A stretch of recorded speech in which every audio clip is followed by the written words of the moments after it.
Welcome to the Milo official development blog. I don't know why I say official. There's probably not any unofficial ones, but yeah, I guess I'll just jump right into it and kind of show what I've been looking at for the past week. And I believe this is also the 2 month mark of development. So it's been it's pretty cool to see how far it's come. So what I've kind of been looking at this week is different ways to implement, interactable items, um, spawning decals onto surfaces, like blood and bullet impact decals to accompany the particle effects that come out. And I've gotten some results that I like. I think it needs some massaging, but I think over time I'll get there. I think that one of the things that like another thing I've added is these boxes,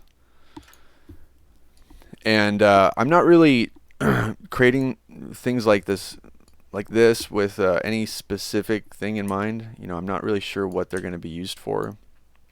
They probably won't be populated throughout the world like this, where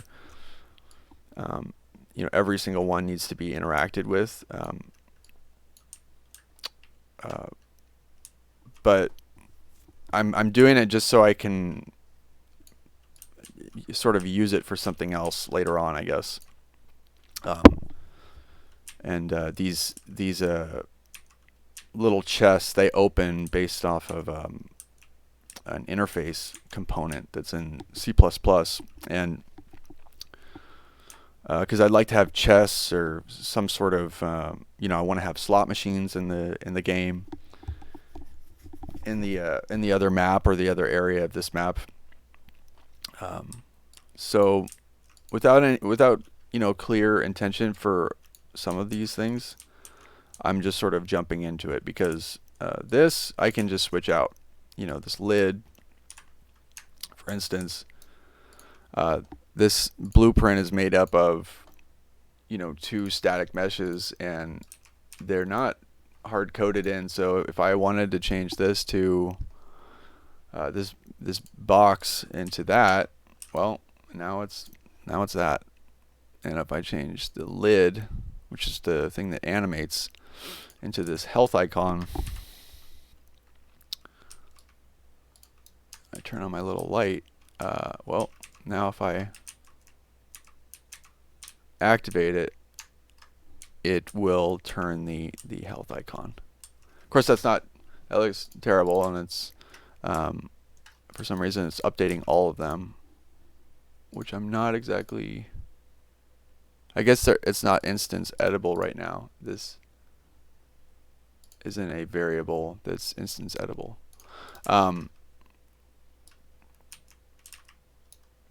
So I'll just revert that to what it was. But point being is that a lot of the functionality I'm trying to get into the game. That way I can sort of get more specific later on. And it's also because I don't have a lot of experience, so doing things like this is a really good exercise. And populating this world in a way that's dynamic and interesting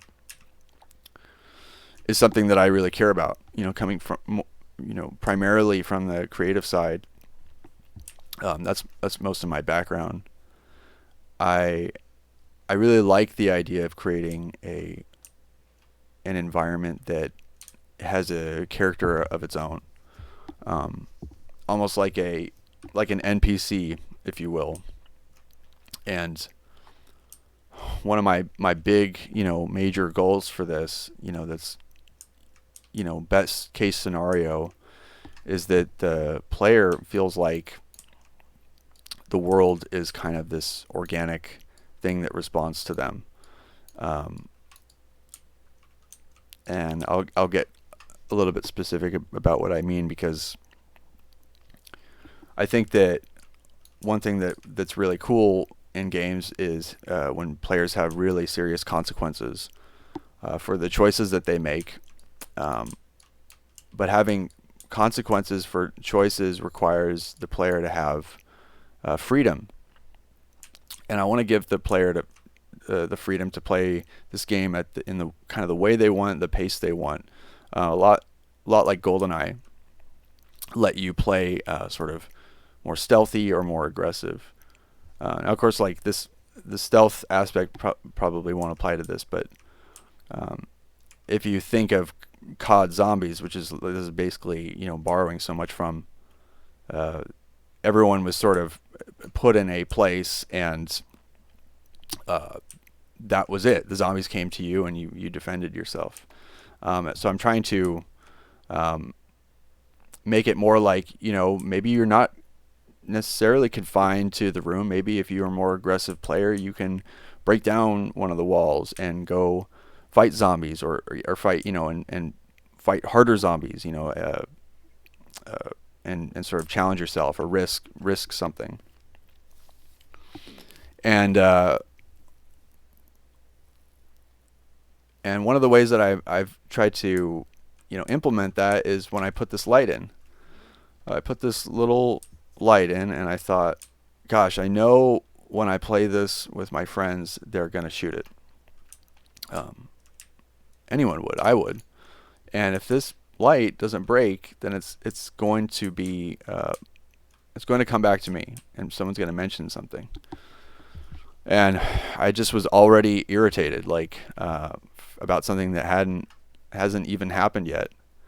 And I decided to change it. And then I realized that if I shoot this thing and it explodes and it falls down and it has a physical interaction with the world, then that's just like it seems like a small thing, but it actually gives a lot of credibility to the world. And I spent a lot of time getting that, the kind of where I want it, and it is something that not only can give the world credibility, but also instruct the player that, hey, this is something that you can shoot in the future.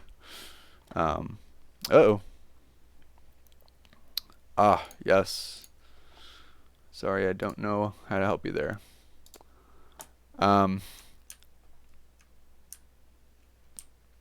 So that is something that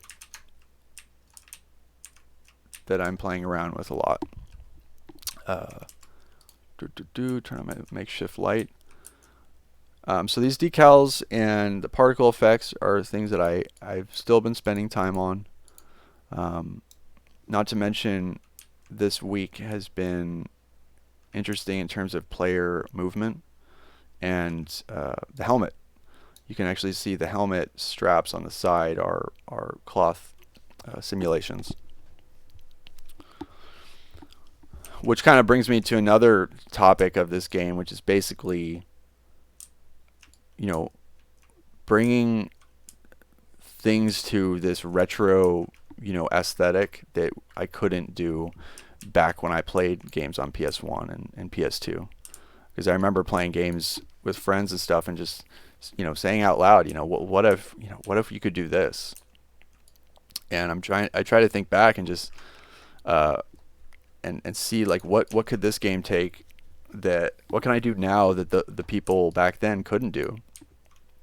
And one of those things is spawn decal effects that are varied and dynamic. And right now mine's very static, but and true to form in terms of this like retro style. But I'm always trying to find little ways to be like, well, maybe I can take this and kind of push it a little bit, and the whole locomotion system that I'm using is obviously like state of the art. It comes with Unreal Engine. You know, it gets incredibly complicated, that all this stuff under the hood, and I thankfully haven't had to deal with any of it. And the older games, they didn't, you know, before the DualShock controller for PS2 and the N64 controller. I mean, we didn't have like axis mappings. It was all action, on off type stuff. So having the ability to sort of like fluidly control your character, and have your character sort of respond like by looking, in the direction of your crosshair is one of those examples. And having this little field of view zoom in, when you aim, and seeing all those particle effects and having different surfaces apply different effects. For instance, the blood, and then you got the bullet holes, and then you got the more blood. Also, I dove into, it's called Apex. It's a plugin that comes with Unreal, and it's a cool destructibility plugin that allows you to kind of make a static mesh into something that's like a physics actor. And I haven't spent too much time with it, and obviously this is not exactly the result I want, because the chunks are kind of like displaying the UV coordinates in a really weird way, and it doesn't look very good. And it's assuming that wooden crate is this like totally I don't know I forgot what the word is, but like, filled in crate, not just a box.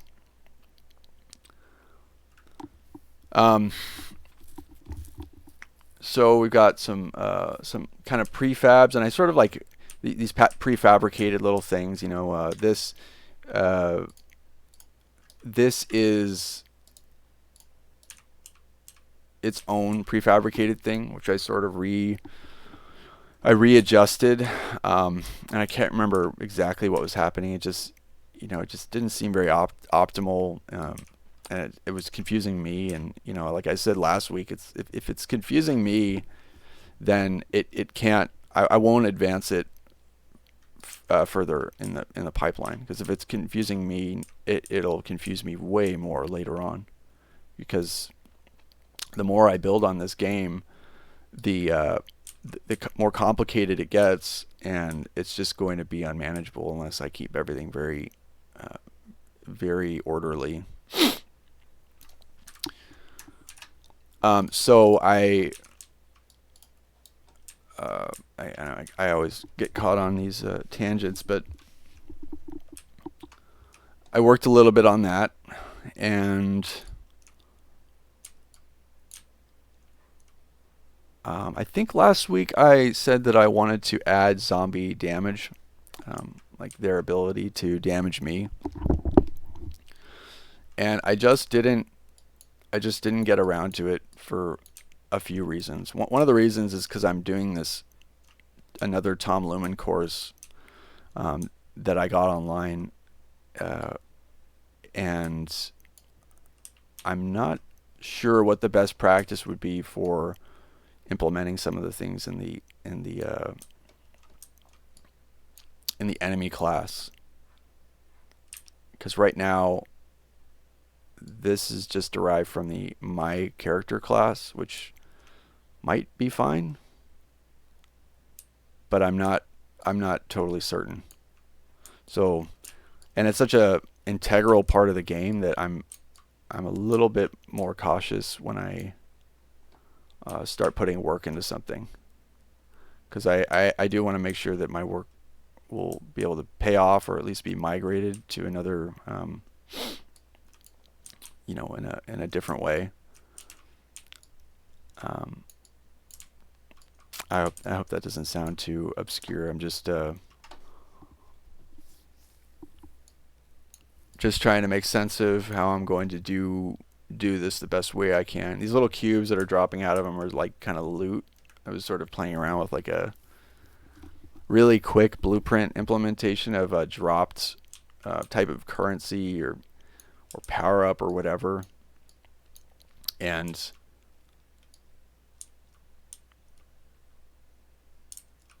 because that's something that I kind of want, and that kind of comes from Diablo too. Uh, I I like the idea of having a competitive aspect to the game. That's it's a cooperative game, but it has this sort of um, situation you'll run into where a zombie will drop something that you need, that is valuable or could be valuable, and you go and get it, in spite of it's a huge risk. And it's another example of putting players in a situation where they have to weigh different options and make decisions and know that there will be consequences, because that's something that I really, again, I hate to be a broken record about it, but I love that idea. And speaking of harsh consequences and sort of things like that in games, I want to, or at least in my imagination, I'm leaning more towards having a real sense of vulnerability for the player. In fact, I've actually already lowered the walk speed and made sprint a toggleable thing, because I kind of want to get a feel of, well, what if this game was kind of more in sort of a hardcore uh, lane, where people who played it, had the expectation that they were going to be punished by the game's mechanics, because that's something I've always loved, and I know I'm just shooting, insane amounts of bullets and not reloading, but that's not something that I want for the game. Um, it's really just because I haven't gotten around to having a reload system and all that stuff, and I probably won't even give players a rifle to begin with. That would probably be something that you'd have to find, or I don't know, unlock maybe. I'd rather have players put in a position where they have to really question whether they're going to be able to survive. And it's also, I think, a way I could set this game apart from games like COD Zombies, in a few ways. And one of those ways that I'd actually like to set myself apart, or it's at least one of my ideas, is maybe I'll have a more of a Night of the Living Dead type zombie.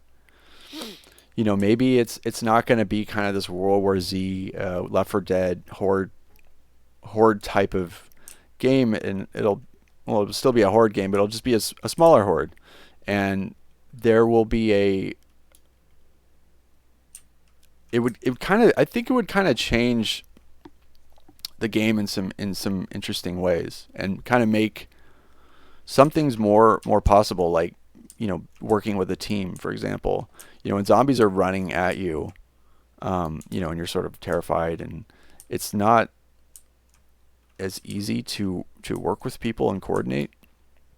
And since I do plan for this game to be a multi class based type of game that has different types of play styles and attracts different types of players, I I think it would be really cool if the game moved at a pace where people could communicate and work together to overcome like different things that happen. And what do I mean by different things that happen? Well, I suppose different enemies. Um, you know, I did really like in Risk of Rain 2 that the monsters can be empowered in the same way the players could be. And that's something that I wanted to add, where all of a sudden the game isn't just about zombies coming at you and you being scared, trying to get backed into a corner and last as many waves as you can. Maybe this is going to be more have a more rich system of abilities and modifiers, you know, to different things that each game kind of feels different. And which, you know, goes back to replayability. You know, replayability. I'm still playing the same game that I've been playing for 20 years, or 15 years, Diablo 2. It's still good. It's still amazing. It still attracts new players. You know, and I'm constantly trying to think, you know, what is that X factor? And I think that it's quite possible that there really is there's no formula. I mean, you know, there's a formula to make a game that's playable and fun. You know, there's some things that are just objectively good. You know, but that doesn't really make it like kind of this phenomenon like Minecraft or Diablo. So I try to uh, realize that as well. Um, that I'm open to being surprised, and even though I know the general direction of this game in terms of the gameplay loop, like I have a vision in mind, I'm always open to being surprised, and in terms of just like putting something in and it does the opposite of what you think it's going to do, and it's like, oh wow, that was actually kind of cool. Um, and it kind of happens more often than you think. And I suppose the light, the ceiling lamp is probably the best example of that. Just being like, I should be able to destroy this, you know, and have a consequence, like the light turns off. Like, of course, you can't really tell with that on, but um, in fact, this map is actually a lot darker. I added in a light just because I was a little concerned that people were gonna be like, hey, can you see anything in this game? Oh, and that also brings me to flashlights. I have a flashlight, and it's flickering, and I was pretty excited about that. I didn't think I was going to be able to get that working independently. Um, I think it kind of adds a cool little uh, cool ambiance to the game, and there's a lot of room for improvement and like finding out like what would a flashlight be used for. You know, it could just be this thing that adds to the suspense horror of the game, um, or it could actually be a really functional mechanic where, you know, people will have to use it in some situations in order to see what they're doing or where they're going. And it's again one of those things that I spent a lot of time implementing, but I'm not exactly sure how I'm going to make the best use of it. But I do know that when I got it in, it just made such a big difference. It made such a big difference in terms of like, wow, this is, you know, it just felt like things had, you know, kind of a heartbeat. So,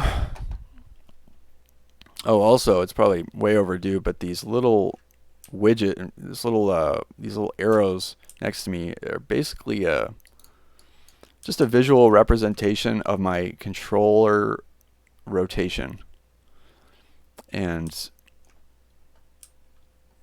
the reason I have that is so I can have a frame of reference of where the controller is actually being rotated, because I haven't been able to get this where I want it, but in terms of the player movement, when the player is walking towards the camera, you know, or holding the S key going backwards, I don't want this to happen.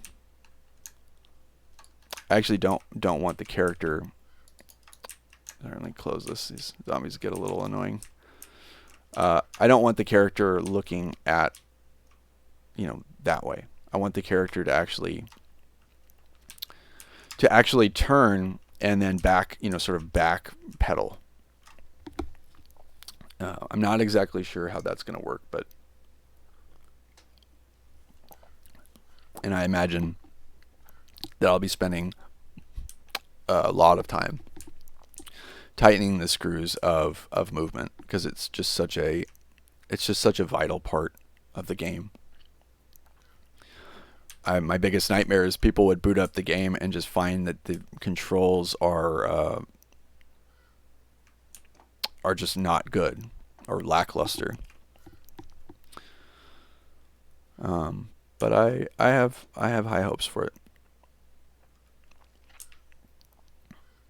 I know last week I also mentioned decals. Decals are a pretty cool thing that I'm learning more about, especially in designing, materials. And I'm really kind of hopping around to different aspects of game development, and it's a blast, because you sort of get you sort of see how the how the cake is made, or whatever. I don't know what the expression is. That's the way the cookie crumbles or something. So this has always been kind of an elusive thing since I started in Unreal. This designing materials, and I'm still very green with respect to this, but I'm getting a little bit more of the hang of it.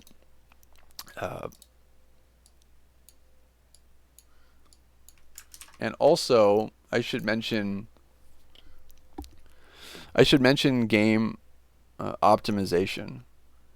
And another thing to add to the list of things that I know very little about, but I know a little bit more about since I started developing this game. And my hope is, of course, that this game can run on most machines, even machines with not a very good GPU.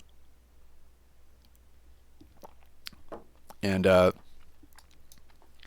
I'm trying to be aware of my levels of detail in my assets, and that basically means that I haven't really implemented them, but I'm learning about them, and it's basically how the game will sort of start to save memory, I guess. And a lot of times in games, when you move further away from an object, it changes. A lot of times when you play games like 7 Days to Die, I think, is a good example of where you get far enough away from a tree, all of a sudden you can sort of see it changing. And a lot of times that's called a level of detail, or a LOD, and some people call them LODs. And there's a whole aspect of technical art that's about saving system resources or whatever, and through controlling levels of detail. So if I say that if the camera is 100 units away or 200 units away, then drop down to this next level of detail, and instead of just talking about it, maybe I can show you on a vanilla asset. I don't know if they have it, but we can see. So this has, yeah, well, I don't know. I'm going to be looking more into this, because it's like a whole other rabbit hole, and I'm not even sure how much this is really going to improve performance. But I will be doing everything I can to do that as well. Because which brings me to another huge fear I have, is that someone looks at my game and says, like, why is this happening? This is like way too expensive on the hardware. you know, and so I'm keeping my ears open. Zombies, this walking animation is really just a placeholder. I do plan to have them actually, you know, do stuff that's zombie-ish, and also it's very creepy how they kind of try to find the shortest distance to me. It looks like this would be like a cool like cultish dance or something that they're doing, you know, where they're chanting. And this little zombie skin I made in Substance Painter, and that's the zombie is actually just a clone of myself, my character mesh, and it I feel like it made a big difference once I got that in, because it just, you know, even though it was sort of whipped up really quickly, I was like, oh, I can see this sort of working. God, it's so silly that they just keep walking. So yeah, they're gonna come up to me and they're gonna hurt me, you know, and that's gonna be a thing, you know. Sooner than later, I'll have that, and also different looking zombies as well. You know, have some kind of a variants, you know, different variants of zombies, and also maybe kind of a exploder zombie. You know, they try to get to you and explode, and I know there's tons of games that have those types of enemies, and it's because they're exciting. You know, they're great. You know, try to kill this thing before it explodes.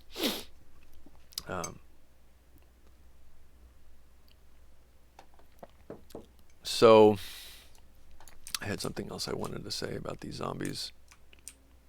Oh yeah, when I said chanting, it made me think of the sound, because a friend of mine asked me about the sound design of the game. That's something I know. I know less about sound than I probably know about any other aspect of this.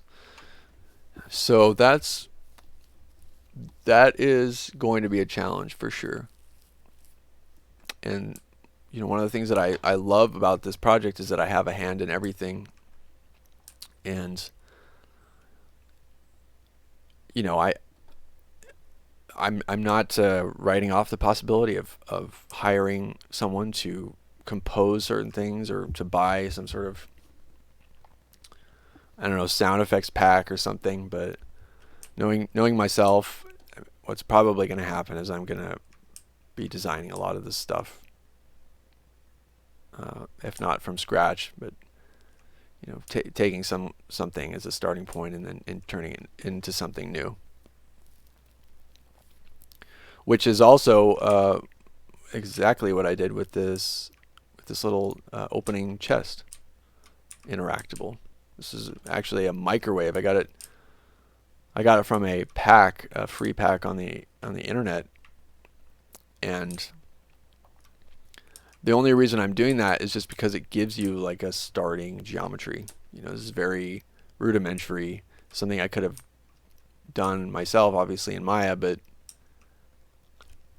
it's like one of those things where there's so many things to do in this game. Like I have to find little ways to sort of speed up the process. Ironically, this was actually a huge headache for me, because there was a corrupted normals or tangents or whatever on the mesh, and I banged my head against the wall for like a couple hours yesterday. But I think I know what to do in the future. So flashlights, you know, dynamic environments, zombie damage, blood decals, gibbing. I want some of that too. I want to have some realistic hit reaction. You know, especially if this game's going to be more of the Night of the Living Dead zombies. I want them to move slow, and I want them to react in a meaningful way, based on, you know, where they're actually hit. Body explosion, body parts, other types of gore, I'm interested in doing as well. I think that people will be able to be more excited about this retro aesthetic if they're not into it already. If you can do cool stuff like, oh, I can shoot there and something happens. If I shoot him in the head, like he sort of reacts in a certain way, or so I think people will be excited about that. I'm excited about that.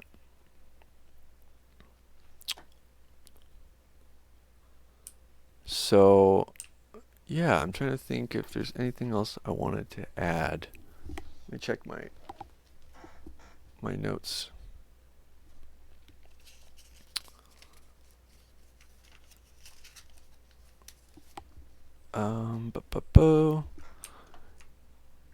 There's also something I've started to explore a little bit more, which is AI generated concept art.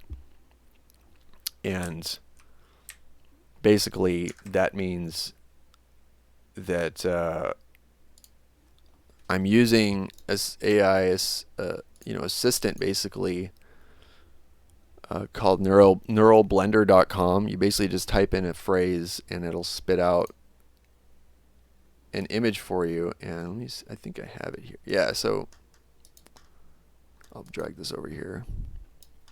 So over here, last week I talked a little bit about my Chuck E. Cheese dystopian aesthetic. And I've been gathering reference for a while, and I decided to create like a similar type of thing, but it's very disturbing, and it's so I typed in certain things into Neural Blender, and it gave me some pretty interesting ideas. This one was, I typed in French Stewart Rat Child, which was, I don't know why, that's just hilarious. Like I haven't heard about French Stewart in a long time. I wonder if he still squints.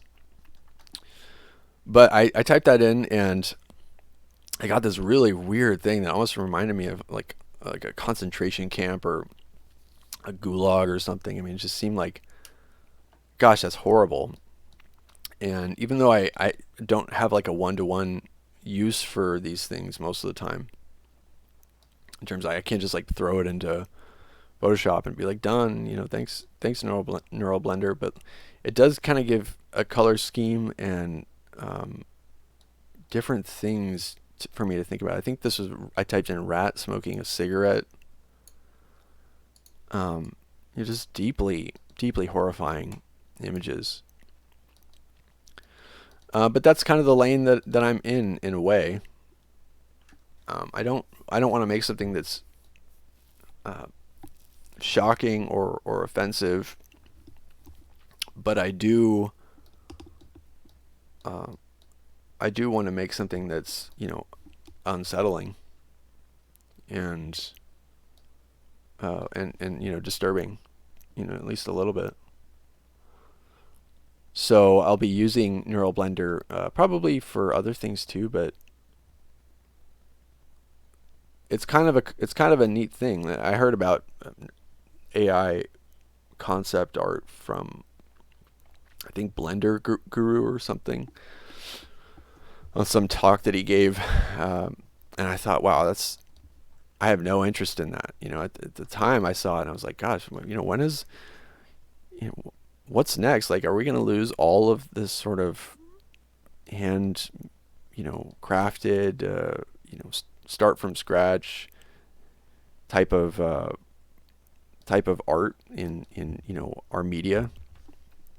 Because that's how I was trained initially. It was pencil and paper. There was no Control Z. There was there was a real sense of urgency. Like, you had to make a decision that was going to work, otherwise you were screwed. And as things have become more software assisted, and I started to feel like a little bit like I was like ooh, I don't know if I want to be at this party. Like this, I don't like this direction. But now that I'm actually at the head of developing a game, those things are just absolute gold. It's funny how that kind of works because I'm looking for any chance to speed up the pipeline and make things come together. Because the truth is that like 99% of games don't make it to market. People, will say they want to make a game or they'll start making a game. The chances that they'll actually bring it to a finish is very, very small. And there's a good reason why that's the case, because it's so complicated, and it's such a huge task, and most people don't have all the skills to make it, or they're not interested in learning all the skills to make it themselves. Which brings people to work, find other people, and you find that other people can be unreliable and whatnot. I don't know why I got off on this tangent. I already forgot what the hell I'm even talking about. The point is that games are tough to make, and they're big, and they're complicated, and I'm in of the mindset now where I sort of understand kind of why these technologies are progressing and why these things are being are acceptable. With that said, my most valuable asset is my specific vision that I have in mind for this game. Because like I can have all the assistance that I from